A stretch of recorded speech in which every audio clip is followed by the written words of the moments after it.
little brook next to my brother's property is running quite swiftly right now.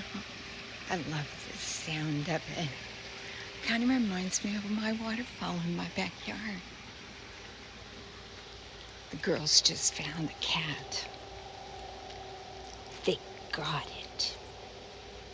Of course, there's a fence between them and the cat, or that cat probably would have gotten them. But they chased it away. My brother gets up early. It's called the butt crack of dawn. So he just went to bed.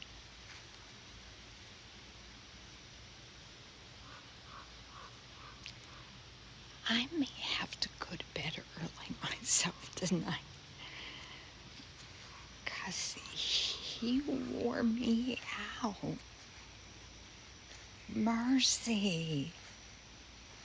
I don't know about keeping up with that one. He is just something else, but he always has been. But,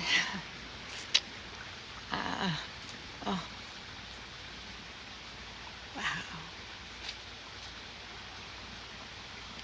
Love the sun. Good night.